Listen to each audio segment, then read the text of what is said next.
A very good evening, everyone. Welcome to Destiny Stars platform. Destiny Star Shorts ये हमारा नया YouTube channel है। इस चैनल पे हम हमारे फ्री क्लासेस के रिकॉर्डिंग अपलोड करेंगे, इसलिए आप सब इस चैनल को सब्सक्राइब कर दीजिए और बेल आइकन प्रेस कर दीजिए ताकि आपको क्लासेस के रिकॉर्डिंग के नोटिफिकेशन एंड अपडेट मिलते रहे। हम लोग इंडिपेंडेंस के मंथ में है, इसलिए हमने आप लोगों के लिए फ्री कोर्सेज लाए हैं। इन फ्री कोर्सेज का शेड्यूल है: प्रश्न कुंडली 3 से 5 अगस्त, prediction tricks using date of birth 6 से 8 अगस्त, timing of event with transit 9 से 11 अगस्त, past life curse and blessing 14 से 18 अगस्त, प्रिडिक्टिव एस्ट्रोलॉजी क्लास 21 से 25 अगस्त, and finally retrograde and combust planets class 29 से 31 अगस्त। सो ऐसे फुल मंथ हमने आप लोगों के लिए फ्री कोर्सेज लाए हैं। अपने फैमिली, फ्रेंड्स, रिलेटिव्स के साथ इन क्लासेस का लिंक शेयर करें ताकि वो भी इन फ्री क्लासेस का फायदा उठा सके। आपने जिस जूम लिंक से ज्वाइन किया है वही सेम जूम लिंक पूरे मंथ के लिए वैलिड रहेगा और ये कंप्लीट कोर्स है, कंप्लीटली फ्री ऑफ कॉस्ट है। इसका कोई पेड वर्जन नहीं है। ये फ्री क्लासेस पेड क्लास के बराबर है। सो आप लोगों ने जिस व्हाट्सएप ग्रुप में से इस क्लास को ज्वाइन किया है उसी में आप बने रहिए। सारे क्लासेस के नोटिफिकेशन उसी में आएंगे और क्लास 9 से 11 बजे तक रात में लिया जाएगा। With this let's begin today's free class, day 1 of प्रश्न कुंडली क्लास। पीयूष सर से रिक्वेस्ट कि इस प्रश्न कुंडली के टॉपिक को डिटेल में एक्सप्लेन करें। Over to Piyush sir. जी हाँ, थैंक यू। और सभी पार्टिसिपेंट्स को मेरा नमस्कार। तो जैसा अनुज जी ने बताया कि इस पूरे मंथ में हम लोग फ्री क्लासेस ही ला रहे हैं। आप देखेंगे बैक टू बैक 6 क्लासेस हमारी आने वाली अलग अलग टॉपिक के ऊपर। और जैसा है कि हम इसका कोई पेड वर्जन नहीं लाएंगे, तो इसलिए बहुत ध्यान से सुनिएगा और प्रॉपर उसके नोट्स बनाते रहिए। ठीक, 1 बाय 1 आप जो भी समझ पाए उसके नोट्स जरूर बनाइएगा। ठीक है, और इसका कोई रिकॉर्डिंग और हम वो प्रोवाइड नहीं करते हैं, ये हम आपको पहले ही क्लियर कर दें। ठीक है। हाँ, हमारा जो डेस्टिनी स्टार्ट शॉर्ट का चैनल उस पर हम रिकॉर्डिंग अपलोड करते रहेंगे, ठीक, पब्लिकली। तो ये देखते रहिएगा आप लोग, और क्वेश्चन आंसर हम लास्ट में ही लेंगे। ठीक, तो आपको जो भी डाउट है वो आप अपना नोट करते रहिए। ठीक है, आप पार्टिसिपेंट में मत जाइएगा कि 800 900 लोग हैं तो हमारा डाउट सेशन नहीं लिया जाएगा। हम सभी के डाउट लेते हैं, पेड हो फ्री हो हम लोग लेते ही हैं मोस्टली। ठीक, तो आप ऐसा कीजिएगा, अपना क्वेश्चन आंसर नोट करते रहिए, बीच में हैंड मत रेस कीजिएगा। लास्ट में आपको ऑप्शन आएगा, लास्ट में 1 बाय 1 आप हैंड रेस कीजिएगा और अपने क्वेश्चन पूछ लीजिएगा।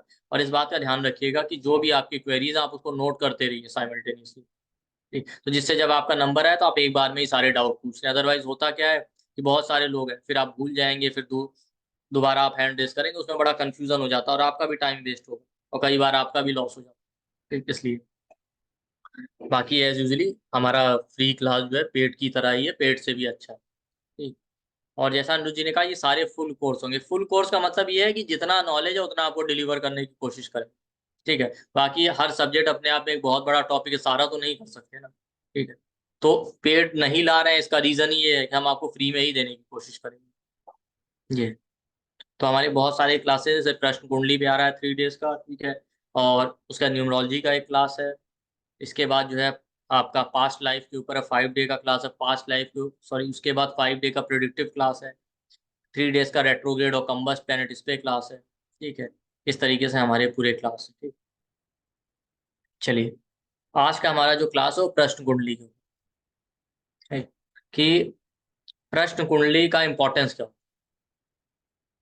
देखिए, इस क्लास को स्टार्ट करने से पहले एक चीज तो मैं आपको बता दूं, बहुत इंपॉर्टेंट। ठीक है, कि हर एक चीज में अपने आप में एक लॉजिक है, बिना लॉजिक के कुछ भी नहीं। ठीक है, लेकिन कुछ चीजें ऐसी हैं जो हमारे बियॉन्ड द लॉजिक, हमारे लॉजिक से भी परे हैं, जहां तक शायद हम सोच ही नहीं सकते।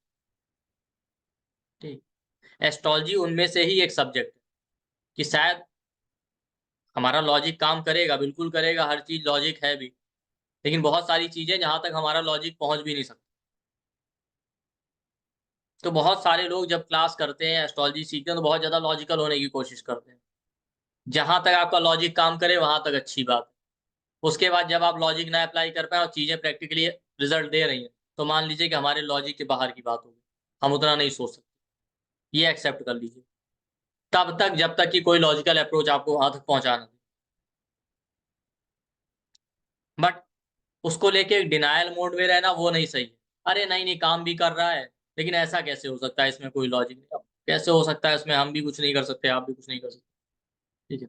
और ये बात मैं क्यों कह रहा हूँ, ये आज की क्लास से आपको समझ में आ जाएगा, प्रश्न कुंडली का जो क्लास। ठीक है, कि ऐसा कैसे हो सकता है। तो ये हमेशा ध्यान रखिए भाई। सबसे बड़ा लॉ अगर देखा जाए ना, तो इस दुनिया में आप आए, बहुत सारी चीजें आप कर रहे हैं, उनका लॉजिक आपको पता है क्या? एक सर्टेन लिमिट तक तो ह्यूमन ब्रेन जो है काम करता है, कि वहां तक सोच लेगा, समझ लेगा, ठीक है, जितनी उसकी कैपेसिटी, उसके बाद नहीं कर पा रहा है। लेकिन इसका मतलब ये भी नहीं कि कभी नहीं करेगा, वो वहां तक पहुंच सकता है। टाइम के साथ इवोल्यूशन हो रहा है ना, अलग अलग डिस्कवरी हो रही है, रिसर्च हो रही है, तो इंसान कर ही रहा है। तो हम ये नहीं कह रहे हैं कि कभी नहीं कर सकता। तो उसी तरीके से इस सब्जेक्ट में भी कुछ चीजें जो हमारे लॉजिक के परे हैं, तो हम कभी भी वहां तक पहुंच नहीं सकते, बिल्कुल पहुंच सकते, लेकिन हम आज नहीं पहुंच पा रहे हैं या नहीं सोच पा रहे हैं आप, तो इसका ये रीजन बिल्कुल भी नहीं है कि ये चीज फॉल्स है, तुक्का हो रही, तुक्का बिल्कुल भी नहीं। तो बात जब प्रश्न कुंडली की होती है, देखिए इसमें कोई बड़ डिटेल की जरूरत नहीं होती। ठीक। अब सबसे पहला क्वेश्चन तो यही आता है कि जब बर्थ डिटेल है, फिर ये कैसे एक्यूरेट प्रिडिक्शन दी सकते। भाई जब आप बर्थ चार्ट बनाते हैं तो आपके पास एक डिटेल है, तो लॉजिकली आपके दिमाग में ये बात सबकॉन्शियसली आपको समझ में आ जाती है, आप सेटिस्फाई हो जाते हैं। ठीक है, कि चलो कम से कम ये डिटेल थी, इस वजह से ये चार्ट आया है, या जो चीज आई है उसकी वजह से आई। लेकिन जब प्रश्न कुंडली की बात करते हैं, आपके पास कोई बर्थ डिटेल नहीं है, तो कई बार आपका माइंड ये एक्सेप्ट बहुत लोगों को करने को रेडी नहीं होता कि नहीं नहीं, ये ऐसे कैसे हो सकता। बट ऐसा बिल्कुल भी हो, बिल्कुल हो सकता है और होता भी है। तो इसका सबसे बड़ा एडवांटेज ये है कि आपको बर्थ डिटेल की जरूरत नहीं। बिना बर्थ डिटेल के आप जो है प्रश्न कुंडली बना सकते हैं। ठीक।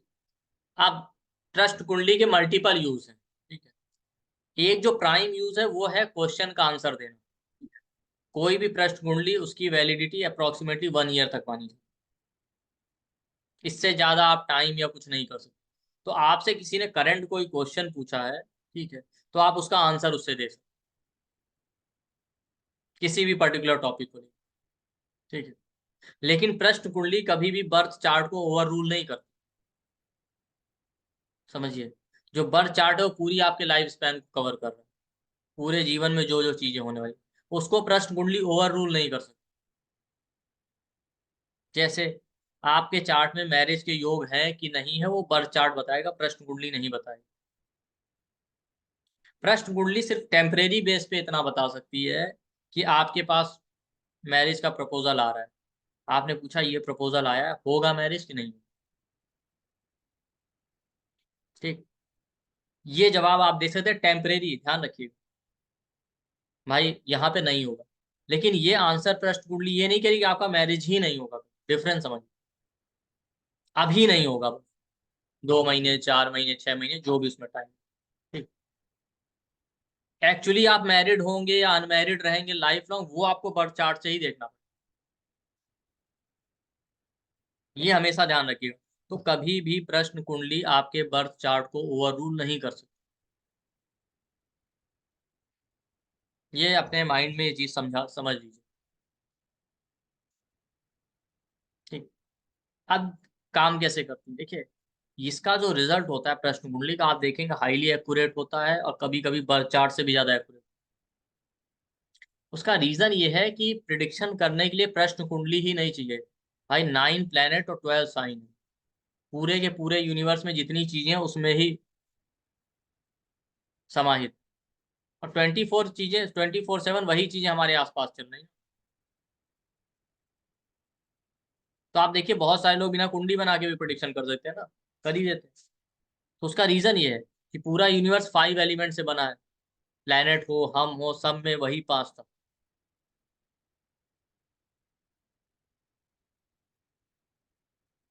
तो एक तो ये यूज हो गया प्रश्न कुंडली का। अब दूसरा यूज समझिए जो इससे भी इंपॉर्टेंट। कभी कभी आपके पास कुछ लोग आते हैं जिनको उनका बर्थ टाइम ही नहीं पता, ठीक। तो उसमें ये लगता है कि अब टाइम, एक होता है कि मतलब टाइम में थोड़ा डिफरेंस है, आप उसको रेक्टिफाई कर लीजिए। कुछ लोग ऐसे होंगे जिनको डेट भी नहीं पता, मंथ भी नहीं पता, ईयर भी नहीं पता, ठीक। या ज्यादा से ज्यादा ईयर पता है, मंथ पता है, डेट ही नहीं पता। अब उसमें क्या रेक्टिफिकेशन आप करें? भाई किसी चीज को रेक्टिफाई या करेक्ट तब कर सकते हैं जब वो चीज एग्जिस्टेंस में हो, कि हाँ भाई इसमें ये कमियां, ये फॉल्ट है, हम इसको सुधार लेंगे।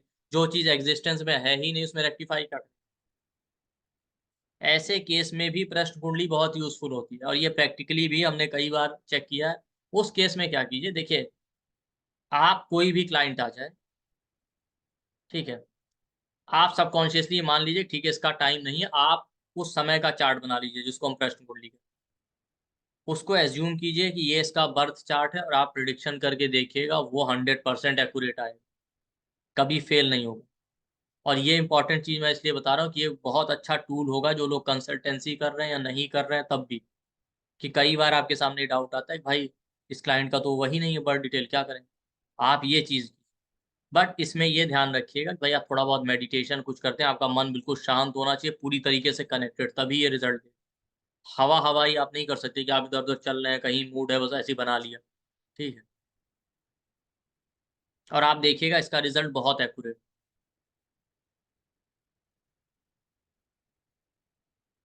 मैथ्स में पढ़ते थे ना अलजेब्रा में, आप कहते थे let say x is equal to y, मानना ही पड़ता था ना। ऐसा तो था नहीं कि वहां कोई दिखाया जाता था नहीं नहीं x is equal to y होता। तो ठीक वैसे ही समझ लीजिए। बट वहां पे डिफरेंस था, एलजेब्रा के क्वेश्चन आप देखिए पूरा सॉल्व कर लीजिए 10 पेज 20 पेज तक, फाइनल सिंगल डिजिट में रिजल्ट आंसर कभी नहीं आता, कोई ना कोई ब्रैकेट लास्ट में रह ही जाता था। पर यहाँ डिफरेंस ये है कि यहाँ पे रिजल्ट आ जाएगा। अगर सबकॉन्शियसली आप पूरी तरीके से शांत होगे, कनेक्ट होगे, प्रश्न कुंडली बना के उसको उस नेटिव के बर्थ चार्ट की तरह रीड करेंगे तो जरूर रिजल्ट आएगा। पर ये एक्सपेरिमेंट तभी करना है जब एक्चुअली उसका बर्थ डिटेल नहीं है। अब ये मत कीजिए कि उसके पास बर्थ डिटेल है तब भी ये खिलवाड़ कर रहे हैं, फिर कोई मतलब नहीं। क्योंकि एस्ट्रोलॉजी वो सब्जेक्ट नहीं जहाँ आप हीरो बनने की कोशिश करें, हमको कितना आता है हम ये दिखा देंगे। यहाँ मान के चलिए केवल आप एक मीडियम है, ठीक है। हीरो बनेंगे तो आप फ्लॉप हो जाएंगे, नहीं हम दिखाना चाहते। अगर उसका बर्थ डिटेल है फिर उसको यूज कीजिए बिल्कुल, फिर ये चीज मत कीजिए, ठीक है। नहीं है बर्थ डिटेल तभी कीजिए। और ये दोनों ही टूल बहुत इंपॉर्टेंट है। एक तो जो प्रश्न कुंडली के मेथड होते हैं क्वेश्चन आंसर आंसर देने के क्वेरीज के, वो तो अलग है, लेकिन ये जो दूसरा पार्ट मैंने बताया कि अगर बर्थ डिटेल नहीं है तब आपने प्रश्न कुंडली बनाया है, उसमें कोई रूल नहीं है, उसमें वही रूल अप्लाई करने हैं जो आप normal birth chart, house sign planet first house seventh house. जैसे फॉर एग्जांपल अभी मान लेते हैं मेरे पास कोई क्लाइंट आ जाए और कह दे कि हमारे पास जो है बिल्कुल भी कोई बर्थ डिटेल है ही। तो प्रश्न कुंडली कैसे बनाते हैं, उसी समय के टाइम की बनाते हैं ना। तो इस समय आप देखिए 3 अगस्त, 3 अगस्त 2024 9:24 PM हुआ। तो यही टाइम और यही डेट लेके हम चार्ट बना लें। और प्लेस कौन सा लेना है? प्लेस आपको प्रश्न कुंडली में किसी भी टाइम पे वो लेना है जहां आप बैठे हैं कंसल्टेशन करते, मींस एस्ट्रोलॉजर जहां है, क्लाइंट नहीं।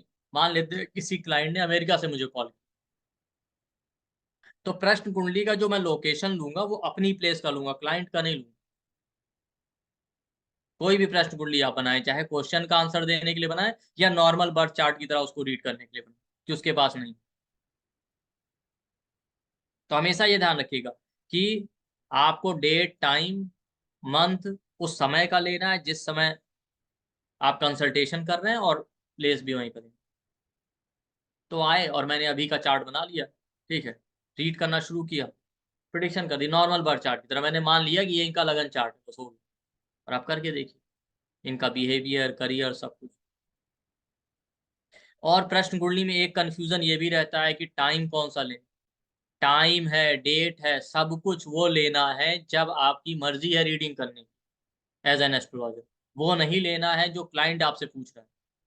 जैसे क्लाइंट ने अभी मुझे 8 अगस्त को कहा कंसल्टेशन करने, तो मेरा मन नहीं है अभी रीड करने का, और मेरा मन है 10 अगस्त को रीडिंग करने का, तो मैं 10 अगस्त को जितने बजे रीडिंग करना होगा उतने बजे का ही चार्ट बनाऊंगा। ये डाउट कभी मत रखिए।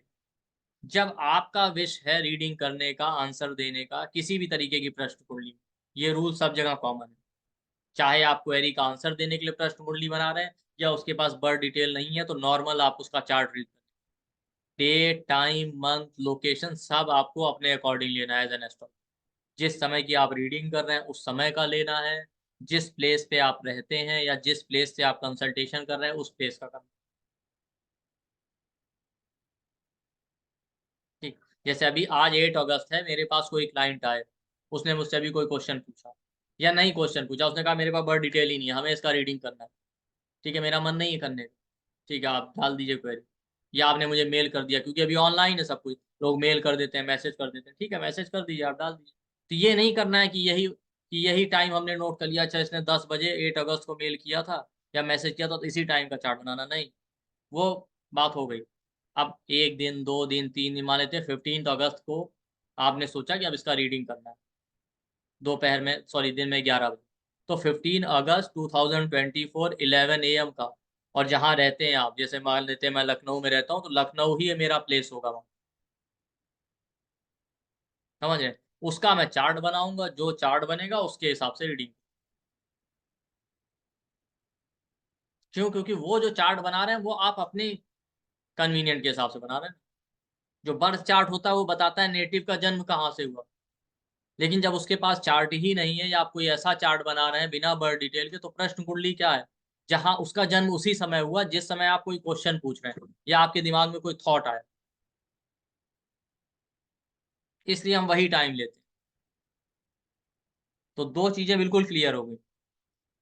ठीक। एक, जब आपका मन जिस दिन रीडिंग करने का उसी डेट और टाइम का चार्ट बनेगा। दूसरा, लोकेशन वही होगी।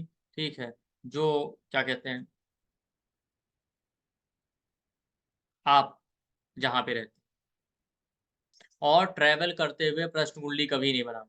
क्या आप ट्रेन में बैठे हैं, आ गया, ऐसे ही ट्रैवल करते हो, उसमें एक्यूरेसी नहीं आएगा। एग्जैक्ट कोई लोकेशन होनी चाहिए।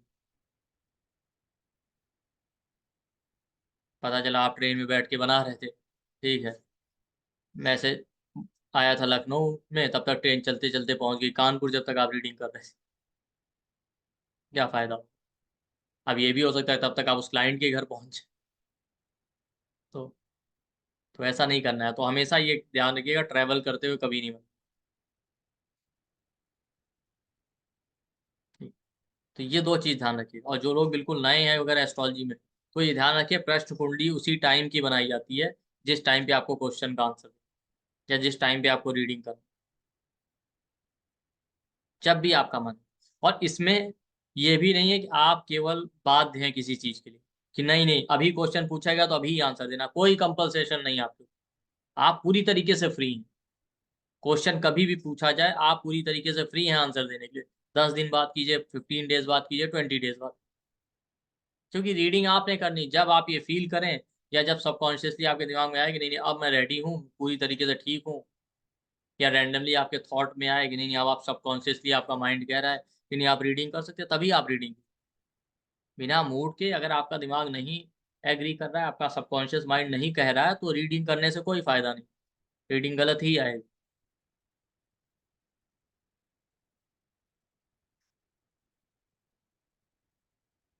ठीक। तो आई थिंक ये क्लियर हो गया हो इस पार्ट में, क्योंकि अक्सर लोगों को कंफ्यूजन रहता है कि हम कब का बनाएं चार्ट, रीडिंग करना है। तो ज्यादातर लोग क्या कंफ्यूज रहते हैं कि जैसे उनके पास जब क्वेश्चन पूछा गया तो उसको नोट करने लगे। ठीक है, आधा दिमाग तो उसी में कंफ्यूज हो जाता है कि अब रीडिंग करनी 3 दिन बाद, 3 दिन तक याद कर रहे हैं, अच्छा इतने बजे इतने टाइम पे क्वेश्चन पूछा गया था, या नोट करने पे लगे हुए इतने बजे मेल आया। नहीं, वो करना ही नहीं है। ठीक। तो ये हो गया। अब हम बात करते हैं एक्चुअली कि कैसे आप प्रिडिक्शन करेंगे। ठीक है, मैं आपको दो मेथड बताऊंगा। ठीक। एक मेथड तो अभी 3 दिन का क्लास है तो कई सारी चीजें हम डिस्कस करें। एक तो चार्ट से, ठीक है। दूसरा मेथड बिना चार्ट बनाए। ठीक। पहला मेथड क्या है कि प्रश्न कुंडली जब आप बनाते हैं ना, तो आपको पहले ये कंफर्म करना पड़ता है कि जो क्लाइंट का क्वेश्चन है वो सही है भी कि नहीं। अगर क्वेश्चन सही नहीं है तो कभी भी आंसर सही नहीं मिलेगा।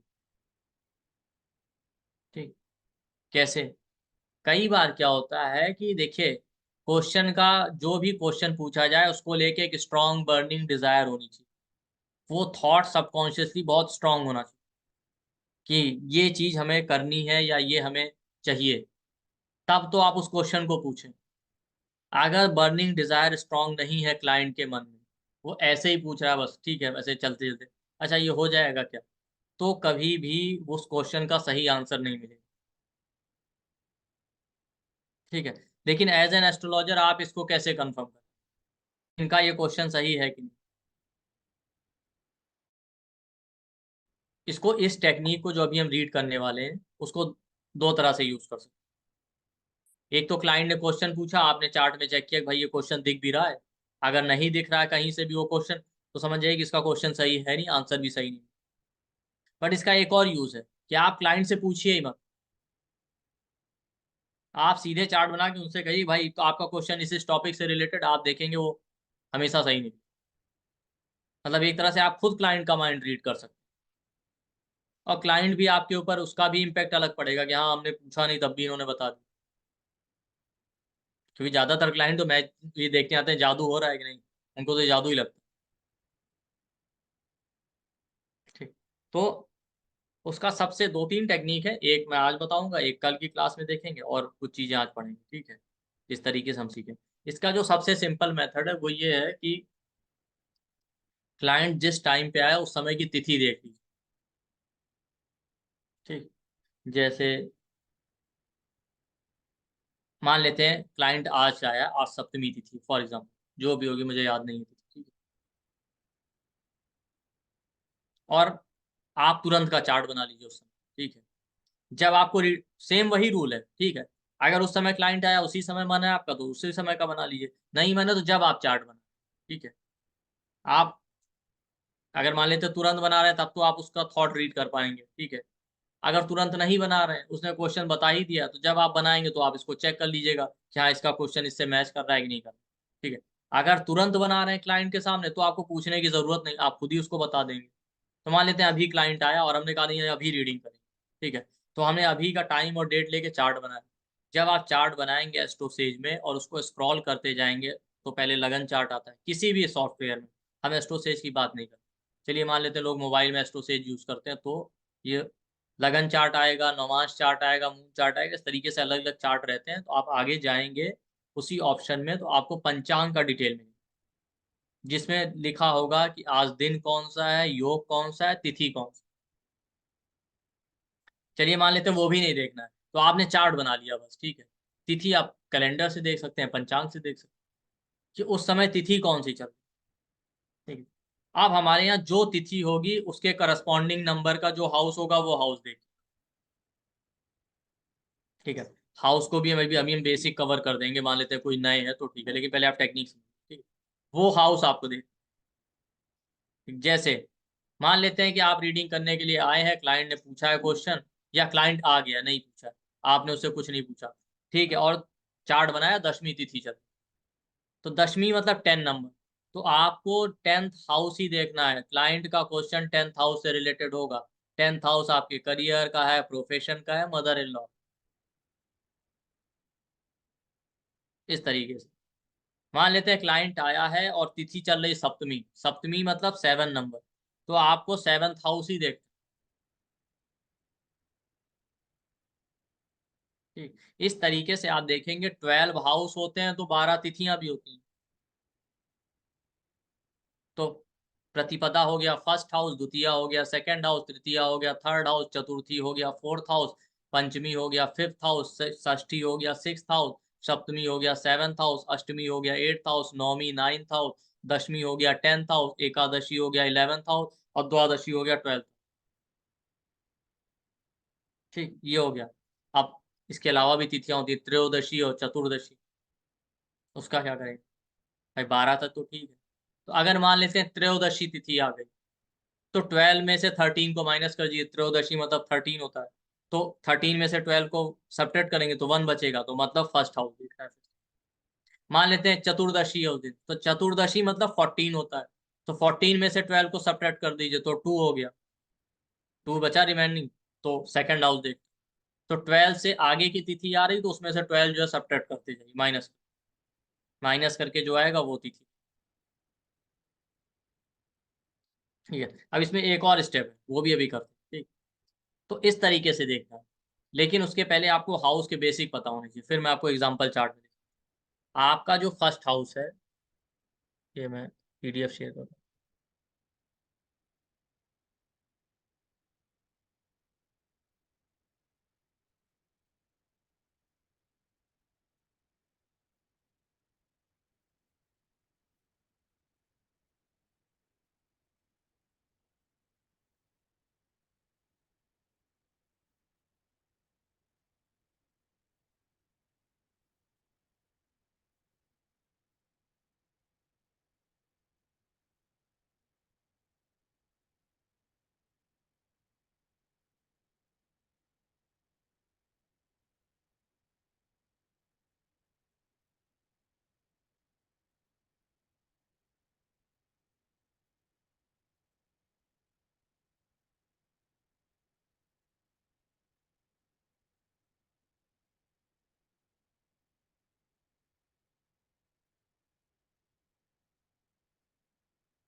आप इसका स्क्रीनशॉट ले सकते हैं।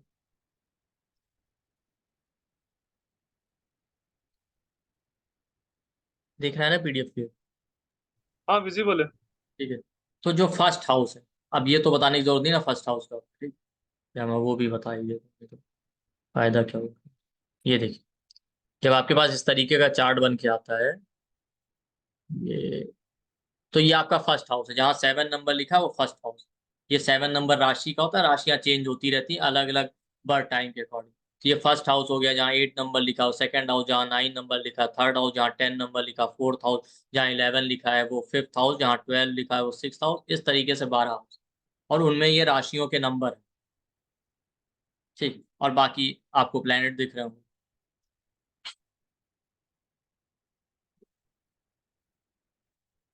तो जो फर्स्ट हाउस होता है, जिनको नहीं पता वो स्क्रीनशॉट लेते रहिए, जो फर्स्ट हाउस होता है वो आपकी ओवरऑल हेल्थ को रिप्रेजेंट करता है। ठीक है, बॉडी पार्ट में आपके हेड को रिप्रेजेंट करता है। ठीक है, सेकंड हाउस आपकी फैमिली, आपका बैंक बैलेंस, फूड है आपका, स्पीच है, टीथ है, फेस है, आईज है, ओवरऑल आपकी सस्टेनेंस। थर्ड हाउस आपके एफर्ट का, करेज का, शॉर्ट ट्रेवल का, छोटी यात्राएं, और आपके छोटे भाई बहनों का है, लाइफ में आपका गोल क्या है, आपके नेबर, आपके यंगर सिबलिंग। फोर्थ हाउस आपका होम है, प्रॉपर्टी है, व्हीकल है, गाड़ी, मेंटल पीस, मदर, आपकी हैप्पीनेस, बॉडी पार्ट में चेस्ट, ब्रेस्ट और लंग्स। फिफ्थ हाउस आपके बच्चों का है, लव रिलेशन का है, एजुकेशन का है, डाइजेशन का है, अपर बैक को represent body part. Sixth house आपका लोन है, एनमी है, कॉन्फ्लिक्ट यानी लड़ाई झगड़े, जॉब के बारे में, भाई करियर में जॉब या बिजनेस होता है, सिक्स्थ हाउस जॉब है, lower back, lower abdomen, pet animals. Seventh house आपका मैरिज यानी रिलेशनशिप, बिजनेस, रिप्रोडक्टिव पार्ट और किडनी। एट्थ हाउस आपका इन लॉस का है, ऑकल्ट, एस्ट्रोलॉजी, ऑकल्ट साधना, बॉडी पार्ट में एनोस और रेक्टम का। एट्थ हाउस इनहेरिटेंस का भी होता है, ठीक है, शेयर मार्केट का भी होता है। नाइन्थ हाउस आपके teacher, father, higher knowledge, long distance travel, body part में थाइस का। टेंथ हाउस आपके करियर का, नी ज्वाइंट का। इलेवेंथ हाउस इनकम, सैलरी और डिजायर्स आपकी। फ्रेंड्स हो गए, आपके बड़े भाई बहन हो गए, काफ मसल हो गया। ट्वेल्थ हाउस आपका बेडरूम, स्लीप यानी नींद, कंफर्ट, हॉस्पिटल, डॉक्टर, ठीक है, फॉरेन ट्रेवल, फॉरेन लैंड का। बॉडी पार्ट में फीट है आपका, एक्सपेंसेस आपके खर्चे और लॉस इनका हो। ठीक, तो ये हो गया 12 हाउस के जनरल सिग्निफिकेशन। अब उन हाउस में कोई ना कोई प्लेनेट भी होगा, प्लेनेट की भी देख लो। ये आपके 9 प्लेनेट है, इनके अपने सिग्निफिकेशन जो है वो भी आप देख सकते। सन आपके फादर के बारे में रिप्रेजेंट करता है, आपका ईगो है, बॉडी पार्ट में हार्ट, आईज, बोन्स। इसके अलावा आपके बॉस जो हो गए, गवर्नमेंट के बारे में।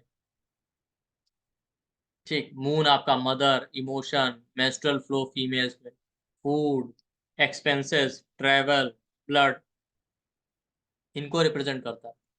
मरकरी आपका speech, document, paper work, skin, nervous system, education, आपके फ्रेंड्स। मरकरी आपका वीजा, पीआर, इन सबको रिप्रेजेंट। जुपिटर आपका वेल्थ, हैप्पीनेस, बच्चे, चाइल्ड बर्थ होगा कि नहीं होगा। फीमेल्स के लिए हस्बैंड, बॉडी पार्ट में डाइजेशन, लीवर, इंटेस्टाइन और टीचर को रिप्रेजेंट। वीनस आपका रिलेशनशिप, मैरिज, ब्यूटी, स्पाउस के बारे में, किडनी और रिप्रोडक्टिव पार्ट। वीनस आपकी गाड़ियों का भी कारक। सैटर्न आपके लिए हार्ड वर्क, करियर का कारक है, डिजीज का कारक है, पेशेंस, मसल है, पैर है, इनको रिप्रेजेंट करता है। मार्स आपका ब्रदर को रिप्रेजेंट करता है, प्रॉपर्टी का कारक है, blood cell, bone marrow. Rahu आपका foreign land, foreign culture. Ketu आपका स्पिरिचुअलिटी, मोक्ष, ऑकल्ट, साधना, पास्ट लाइफ, मिस्टेक्स, इनको रिप्रेजेंट।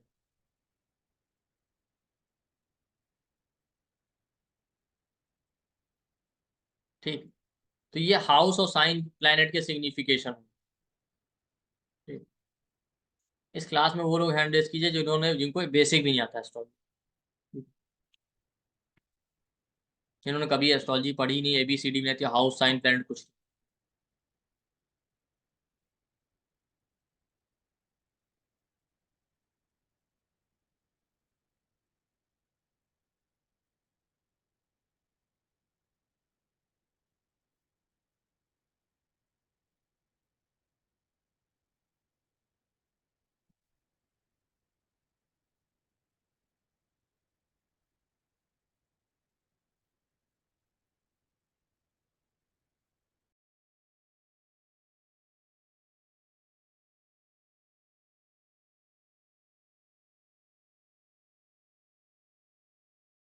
ठीक है, वो समझ गया, मतलब 24 लोग हैं। तो तुमने हाउस साइन पता, ठीक, फिर भी इससे मतलब ये नहीं कि जो नहीं है उनको छोड़ देंगे। मैंने आपको हाउस और प्लैनेट का बता दिया, ठीक है। ठीक है, तो यही सिग्निफिकेशन यूज करना। तीसरा होता है राशि। ठीक, ये जो सिग्निफिकेशन ये हर जगह काम आएंगे एस्ट्रोलॉजी में, ठीक है। आपको 5 डे का एस्ट्रोलॉजी का जो फ्री क्लास है वो भी आपको दिया गया है ग्रुप में, ठीक है। हमारी ख्याल से सर ने कल या परसों ही लिंक उसका सेंड कर दिया था, तो आप लोगों को देख लेना चाहिए। अब हमारे यहाँ 12 राशियां होती हैं, 12 राशियों के अपने अपने लॉर्ड होते हैं। तो जो हाउस के अंदर आपको नंबर दिख रहे थे वो इन्हीं राशियों के थे। जहाँ पे 1 नंबर लिखा था वो एरीज था, 2 नंबर टॉरस, 3 नंबर जेमिनाई, 4 नंबर कैंसर, 5 नंबर लियो। इस तरीके से आप देखिए 12 राशियां हैं और उनके लॉर्ड है। एरीज यानी मेष का लॉर्ड मंगल है, टॉरस का लॉर्ड वीनस यानी शुक्र है, जेमिनाई यानी मिथुन राशि का लॉर्ड मरकरी है, कैंसर यानी कर्क राशि का लॉर्ड मून है, लियो यानी सिंह राशि का लॉर्ड सन है, वर्गो यानी कन्या राशि का लॉर्ड मरकरी है, लिब्रा यानी तुला राशि का लॉर्ड वीनस है, स्कॉर्पियो यानी वृश्चिक राशि के 2 लॉर्ड है, मार्स और केतु, सैजिटेरियस यानी धनु राशि के लॉर्ड जुपिटर है, कैप्रिकॉन यानी मकर राशि के लॉर्ड सैटर्न है, एक्वेरियस यानी कुंभ राशि के लॉर्ड सैटर्न और राहु है, पाइसिस यानी मीन राशि के लॉर्ड जुपिटर। ठीक, तो ये 12 राशियां हैं। जो लोग ऑलरेडी बेसिक जानते हो ये बोर ना हो, ठीक है। 5-10 मिनट का है, सबको हम साथ लेके चलते हैं, उसके बाद आएंगे और आपको डेफिनेटली मजा आएगा। और इसके बाद जो दूसरा पार्ट बताऊंगा उसमें तो आपको बहुत मजा आएगा, ठीक है। वो तो शायद ही आपने कभी ट्राई किया हो। तो इस तरीके से, तो ये हो गया राशि के सिग्निफिकेशन।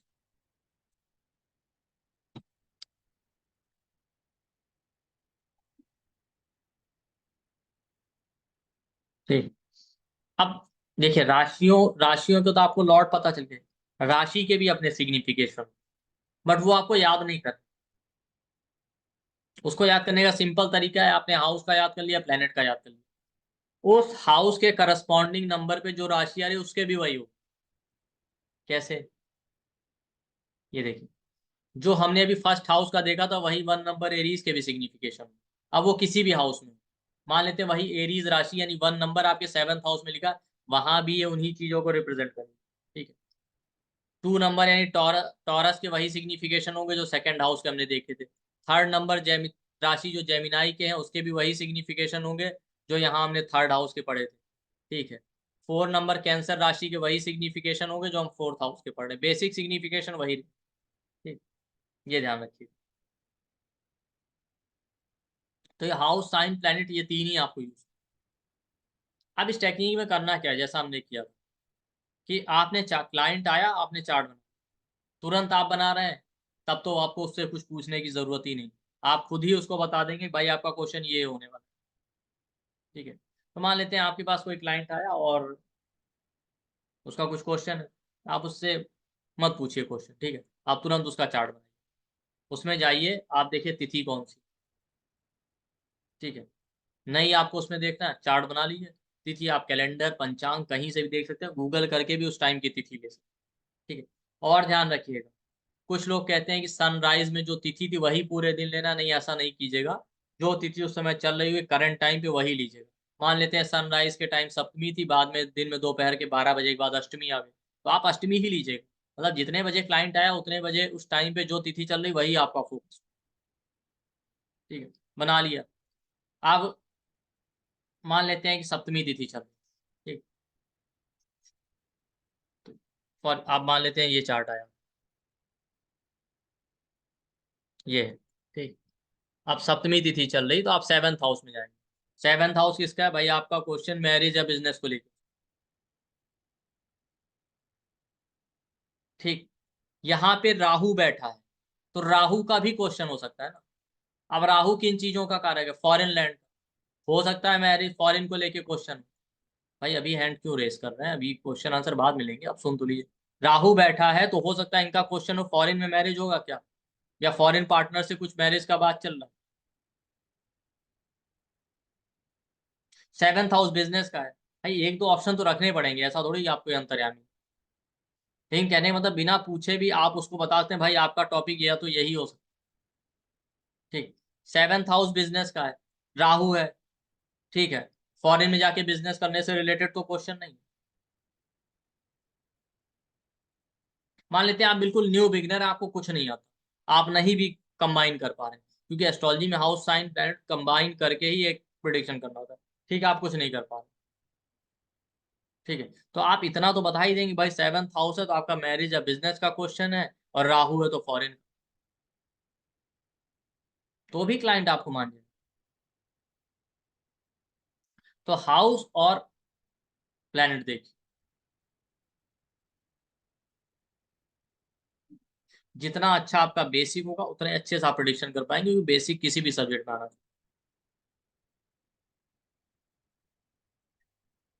मान लेते हैं क्लाइंट आया और द्वादशी तिथि, तो द्वादशी मतलब 12 नंबर, तो हम 12th हाउस देखेंगे। अब यहाँ देखिए 12th हाउस में क्या है, 12th हाउस में वर्गो साइन, तो 12th हाउस किसका है, फॉरेन का है, बेडरूम का है।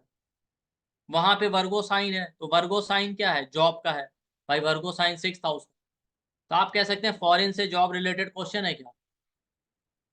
या दूसरा ये हो सकता है वर्गो साइन जॉब का है, सॉरी, वर्गो साइन कॉन्फ्लिक्ट का है, 12th हाउस बेडरूम का, तो ऐसा तो नहीं कि आपकी पर्सनल लाइफ में कॉन्फ्लिक्ट है उससे रिलेटेड। दो में से कोई ना कोई क्वेश्चन हो। और कई बार लोगों के मल्टीपल क्वेरीज होते हैं, या मल्टीपल चीजें दिमाग में चल रही होती है ना, ऐसा थोड़ी कि एक टाइम पे एक ही चीज चल रही। हो सकता है आपकी मैरिड लाइफ में प्रॉब्लम चल रही है, उधर जॉब में भी इशू चल रहा है, दोनों भी हो जाता है। मोस्टली आप देखेंगे चीजें रिलेट करते हुए मिलती ही।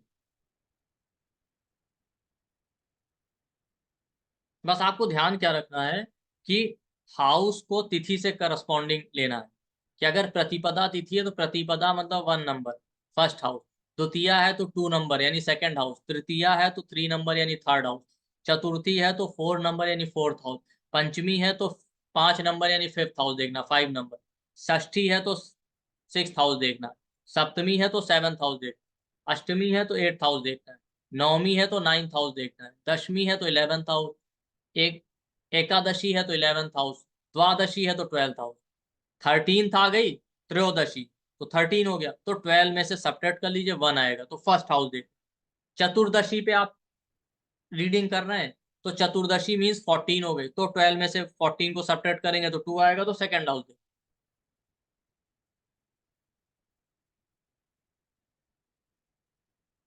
बहुत ही सिंपल है। क्लाइंट आया, पूछिए मत, आप उसे खुद ही बताइए। अब इसमें एक और स्टेप भी, लेकिन उसके पहले मैं ये क्लियर कर दूं, अब तिथि तो लगभग दिन भर या आधे दिन सेम रहती है। तो बहुत से लोगों को डाउट ये भी रहेगा कि भाई जब तिथि सेम है तो क्या जितने लोग आएंगे सबका वही क्वेश्चन हो। इसीलिए मैंने स्टार्टिंग में कहा था कभी कभी ज्यादा बुद्धि नहीं लगानी चाहिए। अब मैं आपको प्रैक्टिकली बताऊं ये करके, कि इसको मैंने टेस्ट भी किया और काफी सारी रीडिंग, हालांकि अभी इस मेथड को मैं फ्रीक्वेंटली नहीं यूज करता हूँ, क्योंकि ऑलरेडी मेरे पास और बहुत सारे मेथड अब इतने सारे हैं, सारा तो एक साथ अप्लाई कर नहीं सकता। तो कभी मन होता है जिसको कर लेता हूँ, नहीं दूसरे मेथड भी हैं मेरे पास, बट पहले जब मुझे और मेथड नहीं थे तो मैं इसको रेगुलर यूज करता हूँ। मैं आपको बता दूं, एक साथ मैंने कई कंसल्टेशन भी की। ठीक है, सेम तिथि पे आपके सेम क्वेरीज वाले भी लोग आते हैं, आ सकते। पहला आंसर ये, जैसे एक बार मैंने बैक टू बैक 2 कंसल्टेशन की, तो उनसे मैंने पूछा आपका क्वेश्चन मैरिज में कॉन्फ्लिक्ट या डाइवोर्स को लेकर है? उन्होंने कहा हाँ, डिफरेंस समझ। थोड़ी देर बाद दूसरी कंसल्टेशन में, अब तिथि तो चेंज होने वाली नहीं थी, उससे भी मैंने पूछा, उन्होंने भी कहा हाँ। और डिफरेंस क्या था, पहले वाले का खुद का डाइवोर्स चल रहा था, दूसरे वाले ने अपने बेटे के लिए पूछा था, उसके डाइवोर्स। इतना डिफरेंस। दूसरा आंसर क्या है, कि सेम तिथि पे एक समय पे एक साथ कई सारे लोग सेम प्रॉब्लम से आ सकते हैं ना। क्यों? क्योंकि देखिए, हम सोसाइटी का पार्ट है, सोसाइटी में गिनती की ही प्रॉब्लम चल रही ना, या तो आदमी बीमार है, या मैरिज की प्रॉब्लम है, या करियर का प्रॉब्लम है, या पैसे का, गाड़ी का, प्रॉपर्टी का, इसके बाहर क्या है। तो एक समय पे एक साथ बहुत सारे लोग सेम प्रॉब्लम से सफर कर सकते हैं, इसमें क्या है। सोसाइटी के बाहर तो हम है नहीं, हमें लगभग सिमिलरिटी तो है ही। दूसरा क्या है, दूसरा ये है कि मान लेते हैं कोई तिथि किसी हाउस को दिखा भी रही है और तिथि चेंज नहीं हुई, तो एक हाउस के बहुत सारे सिग्निफिकेशन होते हैं ना। एक का क्वेश्चन एक को लेके हो सकता है, दूसरे का दूसरे को लेके हो सकता है।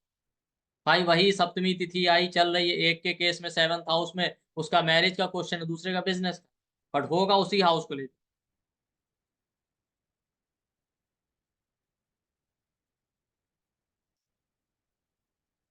समझ आ रहा? जैसे आप अभी का भी चार्ट बताएंगे ना, तो इस क्लास में बहुत सारे लोग बैठे होंगे, उस हाउस से रिलेटेड ही उनकी प्रॉब्लम चल रही है। आप अभी करंट का चार्ट बना के तिथि देखो,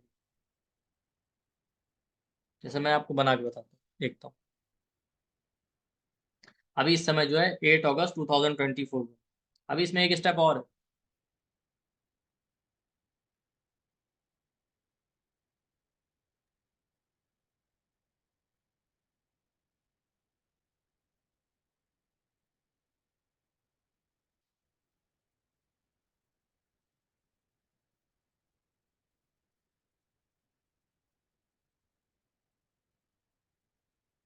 संदीप महाजन जी क्या कह रहे हैं, संडेज की। ठीक है, देखिए मैंने अपने लोकेशन का चार्ट बनाया तो पाइसीज लगन आया। आप बनाइए, क्या आएगा मुझे नहीं पता, थोड़ा बहुत डिफरेंस आएगा बस, इससे ज्यादा नहीं आएगा। वैसे भी लगन 19 डिग्री का है। ठीक। तो अब देखिए, जब आप चार्ट बनाएंगे ना, तो एक सेकंड,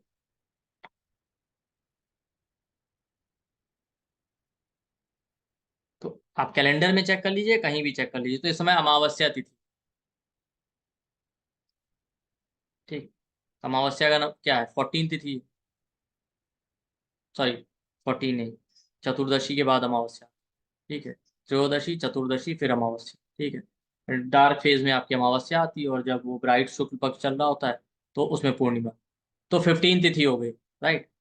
अब 15 है तो 12 में से उसे सब्ट्रैक्ट कीजिए, आएगा 3। ठीक है, तो 3 नंबर मतलब आया रिमेनिंग, तो 3 नंबर का मतलब थर्ड हाउस देखना है। तो अब अगर आप देखें इस समय का जो चार्ट बना है पाइसिस लगन, तो थर्ड हाउस में टॉरस राशि आ। ठीक है, और वहां पे जुपिटर मार्स बैठे हैं। ज्यादातर लोगों का क्वेश्चन थर्ड हाउस से रिलेटेड होगा, अपने छोटे भाई बहन को लेके, किसी यात्रा को लेके, या थर्ड हाउस किसका हो, थर्ड हाउस होता है कोई नई इनिशिएटिव, आप कुछ नया प्लान कर रहे हैं, कोई नया स्टेप लेना चाहते हैं। ठीक, उसके बाद वहां पे थर्ड हाउस करेज का भी होता है। ठीक, अब वहां पे मार्स और जुपिटर भी बैठे हैं, तो जुपिटर होगा नॉलेज, थर्ड हाउस उपदेश का भी है। ठीक है, जुपिटर है गुरु और नॉलेज का, तो या तो ये होगा कुछ नया सीखना है टीचर से, या कोई टीचर से ढूंढना है, या कोई टीचर मिल जाए। ठीक है, मार्स वहां बैठा है। ठीक है, तो मार्स है तो लड़ाई झगड़े भी हो सकते हैं, कॉन्फ्लिक्ट भी हो सकते ज्यादातर लोगों का क्वेश्चन इससे होगा कि थर्ड हाउस है तो छोटे भाई बहन, ट्रेवल, यात्रा, न्यू इनिशिएटिव, नेबर का है, पड़ोसी का। ठीक है। अब मार्स वहां बैठा तो पड़ोसियों से लड़ाई झगड़ा कॉन्फ्लिक्ट भी हो सकता है। मार्स पुलिस का है, इस तरीके का कोई प्रॉब्लम आया हो। जुपिटर बैठा है तो गुरु हो सकते हैं, या नॉलेज है, कुछ सीखना है, थर्ड हाउस उपदेश है, जुपिटर नॉलेज है। ज्यादातर लोगों का जो प्रॉब्लम होगा इसके अराउंड ही रिवॉल्व करेगा। फर्दर आप चाहें ना तो इसमें और एक्यूरेसी ला सकते हैं। अब ये जुपिटर और मार्स जैसे बैठे हैं प्लेनेट, वो किस हाउस के लॉर्ड हो सकते हैं वो भी आप देख लेंगे तो और क्लियरिटी आ जाएगा। ठीक है। जैसे जुपिटर 10th का लॉर्ड है इस समय, तो करियर में कुछ नया स्टार्ट करना। ठीक। या जुपिटर लगन लॉर्ड है तो अपनी हेल्थ को लेके कुछ नया स्टार्ट करना। ठीक है। लेकिन आप इस क्लास में पूछेंगे तो आप देखिए मैक्सिमम लोगों का क्वेश्चन इसके अराउंड ही रिवॉल्व करेगा। छोटे भाई बहन है, पड़ोसियों से लड़ाई झगड़ा है, मार्स है पुलिस, लड़ाई झगड़ा। ठीक है। जुपिटर है तो नॉलेज को लेके, गुरु को लेके, बच्चों को लेके, कि बच्चों से कोई कॉन्फ्लिक्ट हुआ है, चाइल्ड बर्थ का इशू है, कोई शॉर्ट ट्रेवल करना है, तीर्थ यात्रा। तो मोस्टली लोगों का यही प्रॉब्लम चल रहा होगा या यही थॉट चल रहा होगा। किस किस का चल रहा है फ्रेंड इसकी।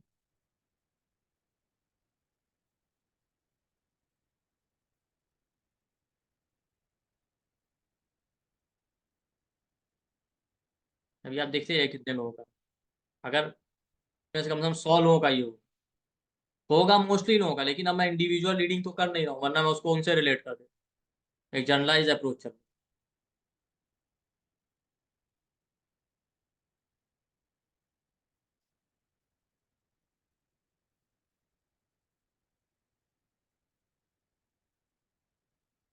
चलिए एक दो लोगों से पूछ ही लेते हैं। रवि जी क्या कह रहे हैं, आप बताइए। हाँ हेलो सर। जी। मेरा क्वेश्चन जो दिमाग में चल रहा है वो ट्रांसफर से रिलेटेड चल रहा है। थर्ड हाउस ट्रांसफर को रिप्रेजेंट करता है ना। जी हाँ, थर्ड हाउस ट्रांसफर को रिप्रेजेंट करता है। मैंने बोला ना कि जुपिटर 10th लॉर्ड गवर्नमेंट है जॉब। करियर का, तो करियर को लेके। एक्चुअली मेरा आजकल इन दिनों ये प्रश्न दिमाग में चल रहा है कि मेरा ट्रांसफर हो जाए, ट्रांसफर हो जाए। तो अभी भी मतलब वो क्वेश्चन दिमाग में ही है, वो थॉट तो है ही सही बैक साइड माइंड में है कि हम्म। मतलब मैं आपसे आप पूछा नहीं हो, लेकिन बैक साइड में दिमाग में ये है कि अब जब आप प्रश्न नहीं पढ़ा रहे हैं मेरे को, ये सब पढ़ा रहे हैं, तो उसी दिमाग में चल रहा है कि इसे हम वो भी निकाल सकते हैं, या मेरे दिमाग में ये क्वेश्चन चल रहा है। तो ट्रांसफर थर्ड हाउस ट्रांसफर को रिप्रेजेंट करता है, तो इसी में ठीक है। तो अब आपने देखा, मैंने कहा ना इंडिविजुअल रीडिंग नहीं की, एक हाउस के बाद थर्ड हाउस ट्रांसफर का भी है कि आपको घर जाना है, घर से। और जुपिटर मैंने क्या कहा था, 10th लॉर्ड होके वहां बैठा है, तो करियर का ट्रांसफर है, करियर का क्वेश्चन। और थर्ड हाउस ट्रांसफर का है जुपिटर। इस तरीके से जब आप इंडिविजुअल रीडिंग करेंगे खुद एक्यूरेट हो जाएगा। दीपिका जी आप। यस सर, मेरे एक्चुअली जो जुपिटर को लेके है वो वाला चल रहा है कि स्टडी के रिलेटेड और शॉर्ट ट्रैवल्स के रिलेटेड भी, तो एकदम एक्यूरेट है। मतलब हर किसी का लिंक मिलेगा। हार्ड कौन है भाई, आप सॉफ्ट हो जाइए, थोड़ा सा म्यूट कर लीजिए। जी सर, नमस्ते। नमस्ते। जी सर, एस्ट्रोलॉजी के रिलेटेड ही है, हम एस्ट्रोलॉजी सीखना चाहते हैं। तो बहुत बहुत 2-3 दिनों से बहुत गहरा सोच चल रहा है कि सीखना है, बस उसी के रिगार्डिंग है। हम्म। क्योंकि इसका लिंक क्या स्पिरिचुअलिटी के साथ है, तो वो सेम वही है। हम्म। नया सीखना है, इसलिए ठीक है। बहुत एक्यूरेट है सर। तो मोनिका जी आप बताएं। अभी इसमें एक स्टेप और है, जल्दीबाजी मत कीजिए। करियर में कुछ न्यू इनिशिएटिव के लिए सोच रही हूँ, और मतलब पिछले एक हफ्ते से तो बहुत स्ट्रांगली चल रहा है दिमाग में। ठीक। चलिए हो गया, ज्यादा टाइम नहीं वेस्ट करेंगे। मतलब आपको ये पता चल गया ना कि हाँ ये काम कर रहा है। अब देखिए इनमें से मैं किसी को जानता नहीं, इसे भी रैंडम भाई, इतने सारे लोग हैं। कोई पर्सनल तो मेरा वो है नहीं, 1000 लोग, 1000 में मैं क्या ही हूँ। अभी एक स्टेप और है, चलिए तिथि तो यूज कर लो। ये पूरा कॉन्सेप्ट ना पंचांग पे बेस्ड है। तिथि, करण, वार, योग। तो पंचांग के 5 पार्ट होते हैं, तिथि, करण, वार, योग और नक्षत्र।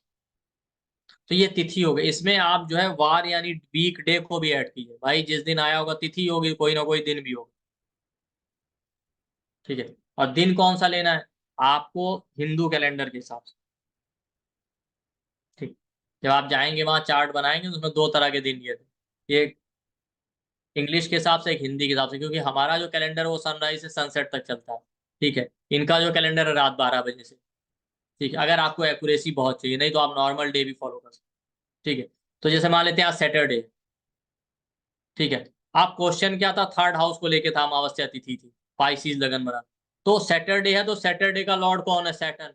तो आपको वो तिथि का हाउस देखना है, उसमें प्लेनेट और राशि देखना है, और वो और जो वीक डे का लॉर्ड है प्लेनेट वो कहाँ बैठा वो।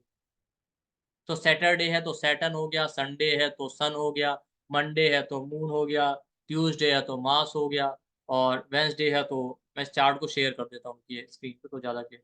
वेंसडे है तो मरकरी हो गया, फ्राइडे है तो वीनस हो गया, थर्सडे है तो जुपिटर हो गया। ठीक है, इस तरीके से। अब हम उसी सेम चार्ट को देखते हैं कि मैं,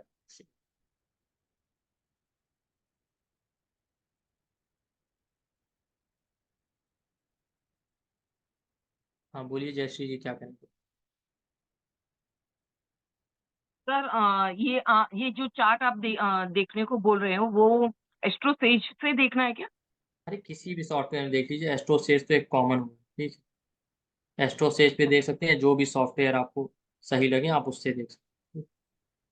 अच्छा, थैंक ऐसा यू नहीं सर। है कि, लेकिन मोबाइल में फ्री रहता है तो लोग ज्यादातर वही यूज करते हैं। ठीक। दूसरा कौन सा है सर ऐप? बहुत सारे ऐप हैं, अगर आपको लैपटॉप पे देखना हो जगन्नाथ हो रहा, बहुत सारे पेड ऐप हैं, आप उनको यूज कर सकते हैं। नहीं, लैपटॉप से नहीं, मोबाइल में ही देखना है तो। मोबाइल में तो यही है फिलहाल, और शायद पेड हो।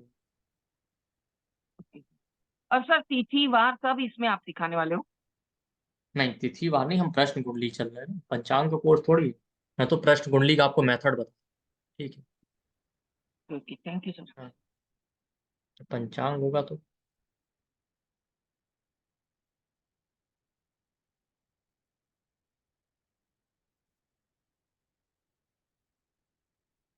एक सेकंड सर।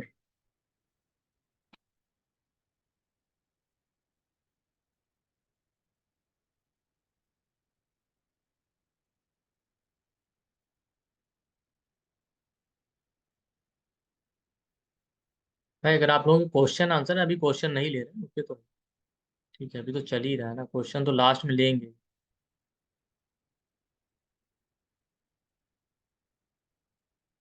आपको दिख रहा है ना चार्ट सब, ठीक। हाँ विजिबल है। यही चार्ट अभी बना, ठीक है। अमावस्या है तो 15 हो गया अमावस्या तिथि, 12 में से 15 में से 12 हमने सब्ट्रैक्ट किया तो 3 आया, तो हम थर्ड हाउस देख रहे थे जहाँ जुपिटर मार्स, ठीक है। तो third house sibling, neighbour, short travelling का हो गया, ठीक है, जैसा उन्होंने कहा ट्रांसफर का हो गया। वहां पे मार्स बैठा तो नेबर से कॉन्फ्लिक्ट, लड़ाई झगड़े, ये हो सकता है, पुलिस, ठीक है। और ये मार्स जो है आप देखिए, इसके अलावा यहाँ पे जुपिटर बैठा है, जुपिटर गुरु, ज्ञान, नॉलेज को लेके, ठीक है, या बच्चों को लेके। इन प्लेनेट की लॉर्डशिप भी देख सकते हैं, ठीक है। जुपिटर 10th लॉर्ड है, मार्स 9th लॉर्ड, ठीक है। तो जुपिटर 10th लॉर्ड हो गया तो करियर को लेके, जैसा उन्होंने कहा करियर को लेके ट्रांसफर, ठीक है। और जुपिटर ज्ञान का भी कारक है और मार्स भी 9th लॉर्ड है, तो 9th हाउस भी नॉलेज को रिप्रेजेंट करता है, जुपिटर भी नॉलेज और गुरु को रिप्रेजेंट करता है। तो दोनों चीजें अगर मिल गई तो स्ट्रांगली बता रहे हैं कि ज्यादातर लोगों का क्वेश्चन नॉलेज को लेके, सीखने को लेके, गुरु को लेकर, या उनके दिमाग में ये चीजें चल रही रिसेंटली 2-4 दिन से। मतलब इसका कोई फिक्स टाइम पीरियड नहीं, पर करंट में आपके पास ये चीजें थॉट चल रहा हो बहुत स्ट्रांग। जैसे मोनिका जी ने कहा कि नहीं, जुपिटर 10th लॉर्ड होके थर्ड हाउस में बैठा है, थर्ड हाउस न्यू इनिशिएटिव का है, तो हमें करियर में कुछ नया स्टार्ट करने का चल रहा है।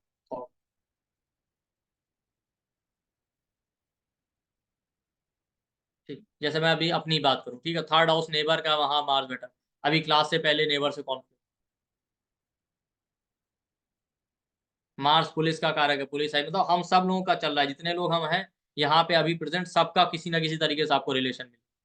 हाँ जब आप इंडिविजुअल रीडिंग करेंगे तो ये ज्यादा एक्यूरेट हो जाएगा। ये हो गया। अब डे कौन सा है, डे है सैटरडे, ठीक है। तो हमको हाउस के साथ साथ सैटर्न को भी देखना है, तो सैटर्न कहाँ गया, 12th हाउस, ठीक है। अब दोनों, जो तिथि का हाउस था और 12th हाउस, दोनों को मिलाना पड़ेगा,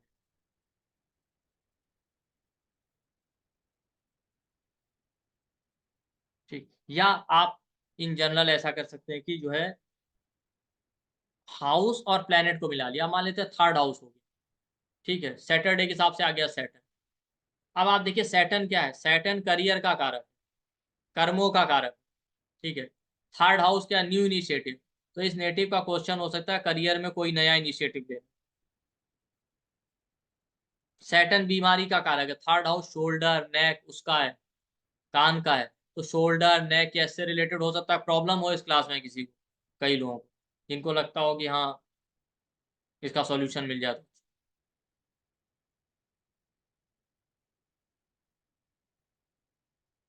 प्रकाश जी क्या करें? तो और बहुत सारी चीजें हैं सैटर्न की आप रिलेट कर।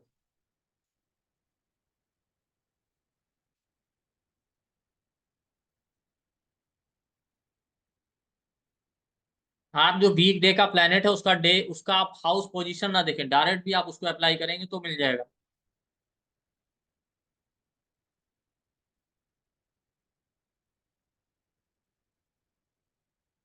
थर्ड हाउस ट्रेवल का है, सैटर्न डिले का कारक है, देरी का।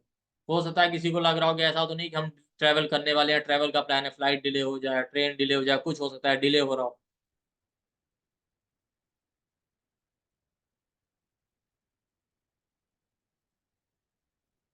तो जब आप तिथि का हाउस और वीक डे का जो लॉर्ड है प्लेनेट उसको रिलेट कर लेंगे तो और ज्यादा एक्यूरेसी आ जाएगी।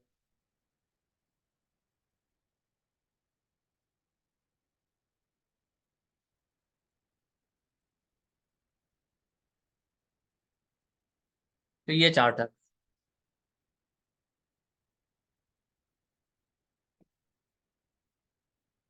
तो इस पूरे मेथड को आपको इसी तरीके से यूज करना। चार्ट देख रहे हैं ना हाँ बिल्कुल है। अनिरुद्ध? हाँ ठीक, सॉरी।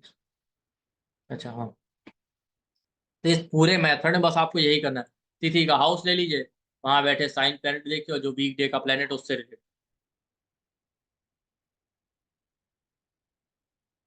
अब देखिए वीक डे का लॉर्ड सेट है ना, तो आप देखेंगे मोस्टली लोगों को आज के दिन जितने लोग अभी प्रेजेंट है ना, मोस्टली आपको मिलेगा जिनका करियर को लेकर कुछ ना कुछ तो चल ही रहा है उनकी लाइफ में। जॉब चेंज करना है, करियर स्विच करना है, करियर में बहुत फर्क, कुछ ना कुछ चल रहा है।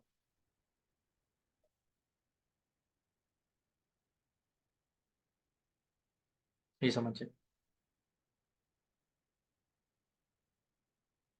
तो जब आप चार्ट बनाए तो इस पे बहुत फोकस करें। आप खुद से चार्ट बनाए और लोगों को प्रेडिक्ट करें। आप देखेंगे कि आप उनकी प्रॉब्लम खुद आइडेंटिफाई कर लेंगे। और देखिए दूसरा तरीका मैंने बताया, उसको आप इस तरीके से भी यूज कर सकते हैं कि मान लेते हैं क्लाइंट आया है, उसने कोई क्वेश्चन पूछ लिया, अगर ये क्वेश्चन इनसे मैच नहीं कर रहा है तो समझ जाइए कि उसका क्वेश्चन सही नहीं, या उसका इतना स्ट्रॉन्ग डिजायर है नहीं, बस ऐसे ही पूछ। तो इस मेथड को दोनों तरीके से आप यूज कर सकते हैं।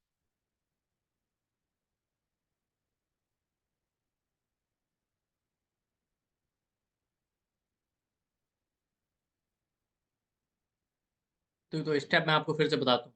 आपको तिथि चेक करनी है। भाई हैंड रेज बार बार करने का मतलब ही क्या है? जब बताया गया, आपसे कहा जाए, कोई फीडबैक मांगा जाएगा, कोई रिस्पॉन्स तो दीजिएगा, ठीक है। बाकी क्वेश्चन तो हम लास्ट में लेंगे ही, ठीक है। अननेसेसरी उसे कोई फायदा नहीं है। उससे क्या होता है कि वो अटेंशन डाइवर्ट होता है, बार बार एक आदमी हैंड रेज कर रहा है, फिर वो दिखता रहता, वॉइस आता रहता, ठीक है। और दूसरा किया, तीसरा किया, उससे क्या फायदा होगा? ठीक है। 12 बज जाएंगे, 2 बज जाएंगे, ठीक है, क्वेश्चन आंसर लेके ही क्लास रह गया तो कल ले लेंगे, वैसे रहेगा नहीं। हम उस दिन का क्वेरी हम लोग उसी दिन खत्म, ठीक है। और आप देख भी रहे होंगे पूरी क्लास में, ऐसा नहीं कि हम लोग फ्री क्लास के नाम पे कोई भी टाइम वेस्ट नहीं। हम ये नहीं करेंगे हम प्रश्न कुंडली में आपको मास्टर बना देंगे कि जितने मेथड है प्रश्न के सारे सिखा देंगे ना। आप देखिए जो चीज सिखा रहा हूँ पूरी, अब ये मेथड आपको मैं दे रहा हूँ तो इस मेथड में कोई छुपाने वाली चीज नहीं। इसके 2 ही स्टेप हैं, दोनों मैंने आपको बता दिए। तो जो भी स्टेप हम लोग लेंगे, जो भी टॉपिक लेंगे, उसको मेरा कोशिश ये रहेगा कंप्लीट करने का। तो बार बार मत कीजिए, उससे ठीक है आपका लॉस होगा। हम क्वेश्चन सारे ले लेंगे, हर एक क्वेश्चन का आंसर। और मैं आपको मजेदार बात बताऊं, अगर आप ध्यान से सुनेंगे तो आप देखिए मैं हर चीज 2-2 3-3 बार रिपीट करता हूँ चलता हूँ। कई बार इस पे भी लोग कमेंट करते हैं कि ये आप तो एक ही चीज बार बार रिपीट कर रहे हैं। वो रिपीट करने का रीजन ये है कि आप एक बार में नहीं सुन पाए, दोबारा सुन लीजिए, तीसरी बार सुन लीजिए, कितनी बार आप नहीं सुने। और उसके बाद जब आप सुनेंगे तो आप देखिए मोस्टली चीजें, मैं आपके क्वेश्चन जो आते जा रहे हैं वो आपको समय के साथ पता चलेगा, उनका आंसर मैं खुद देता जा रहा हूँ कि आपका क्या डाउट हो सकता है, कहाँ जाके आप दिमाग लगा सकते हैं कि नहीं नहीं ऐसा हो जाए। उसके बाद भी हम आपको ऑप्शन दे रहे हैं कि हाँ क्वेश्चन फिर भी हो सकता है, क्यों नहीं हो सकता, तो वो भी ले लेंगे। तो मेथड सिंपल है। ये मेथड पुराने जो स्टूडेंट होंगे उनको पहले मैंने बताया था, बट तिथि बताई थी, वीकडे वाला नहीं बताया। ठीक है, उसका रीजन है बहुत पहले हमने पढ़ाया था, तब स्टूडेंट हम लोग क्या बिल्कुल नए नए हुआ करते। ठीक, इसलिए तो आप तिथि देख लीजिए, वीकडे देख लीजिए, तिथि के हाउस देख लीजिए, वीकडे का जो प्लेनेट है उसको देख लीजिए सिंपली, उसके कारक तत्व तो पकड़ लीजिए, दोनों को मर्ज कर और आप उसको रिलेट करते जाइए। ठीक, और आप देखिए कि जो भी लोग आएंगे उनका क्वेश्चन इससे ही रिलेटेड। क्वेश्चन का आंसर क्या होना वो भी हम सीखेंगे इसी क्लास में, मैं आपको बता दूं एक आध मेथड की, एक दो मेथड अच्छे जिनसे कि आप आंसर भी दे पाए। ये हो गया क्वेश्चन की। प्लैनेट की जो लिस्ट दी हुई है कारक की, वो एक छोटी लिस्ट, कारक बहुत सारे होते हैं, आप अपनी तरफ से अरेंज करके उसको और ऐड कर सकते हैं। जितने ज्यादा कारक पता होंगे प्लैनेट के, हाउस के तो चलिए लिमिटेड होते हैं, ठीक है, प्लैनेट के पर हाउस के दोनों के, उतना ज्यादा आप एक्यूरेट प्रिडिक्शन। आपने अभी देखा जितने लोगों ने हैंड रेस किया, जैसा मैंने कहा सेम तिथि पे अलग अलग लोगों का अलग अलग प्रॉब्लम चल रहा है, अलग अलग थॉट चल रहा है, उसी हाउस से रिलेटेड पर अलग अलग है। किसी को ट्रांसफर चाहिए, किसी को नया इनिशिएटिव लेना है, किसी को नॉलेज चाहिए, किसी को गुरु चाहिए, बट है सब उसी हाउस के इर्द गिर्द, उस हाउस से बाहर नहीं। ठीक, ये भी क्वेश्चन हो सकता है किसी का कि करियर में फॉरेन जाना है या बर्थ प्लेस से दूर जाके सक्सेस मिलेगी क्या, इससे रिलेटेड क्यों? क्योंकि सैटर्न आया था, करियर का कारक था, वो 12th हाउस में बैठा था, फॉरेन वाले हाउस में। और थर्ड हाउस भी फॉरेन को दिखाता है, क्यों? क्योंकि थर्ड हाउस 4th से 12th है, आप घर से दूर जाएंगे। 12th हाउस होता है लॉस का, और 4th हाउस आपके घर का, तो 4 से 12th है थर्ड हाउस, मतलब घर का लॉस।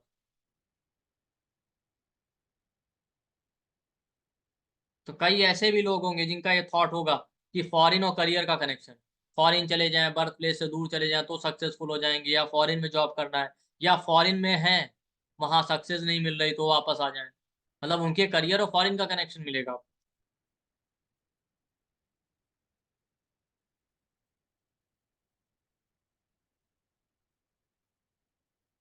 तो आप ये देख रहे हैं ना कि सेम जगह पे हम सब एक ही उस पर इन्फ्लुएंस्ड है, क्योंकि प्लेनेट वही है सारे, हम पे सब पे, हम सब लोगों पे वो इम्पैक्ट डाल रहे हैं, बस अलग अलग तरीके से डाल रहे हैं।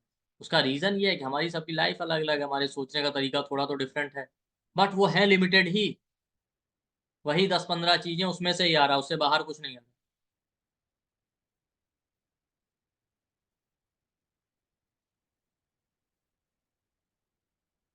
ठीक, तो ये हो गया।